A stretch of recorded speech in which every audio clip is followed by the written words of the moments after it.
This is the Israeli Prime Minister's third visit to the White House in 6 months. No other world leader has been received there so many times. I'm honored that you invited me to be the first foreign leader. But ties between Donald Trump and Benjamin Netanyahu weren't always as smooth as they appear now. I'll never forget that Bibi Netanyahu let us down. That was a very terrible thing. That's Trump on what he described as Netanyahu's last-minute pullout from a joint plan with the US to kill Iranian military general Qasem Soleimani in 2020. On Trump's re-election in November, some predicted he would have a difficult relationship with Netanyahu. And during the two previous visits, the two men left observers guessing as whether they were both coming from the same position. Well, you know how I feel about the Gaza Strip. I think it's an incredible piece of important real estate, and I think it's something that we would be involved in, but having a peace force like the United States there, controlling and owning the Gaza Strip would be a good thing. No one knows if this plan of ethnic cleansing in Gaza was an off-the-head idea from Trump or whether he discussed it with Netanyahu in advance.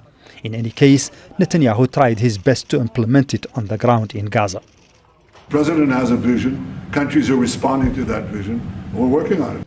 In the previous decades, Netanyahu used to have showdowns with US presidents in the White House, as he sought to persuade them to allow him to do what he wanted. But Trump's impulsive mood seems to throw Netanyahu back at times.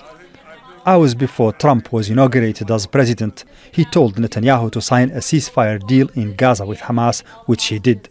On Syria, Trump told Netanyahu to his face to be reasonable and to allow for diplomacy instead of war. I'm not happy with Israel. On Iran, Trump shouted and swore as Israel violated the ceasefire that he'd earlier brokered.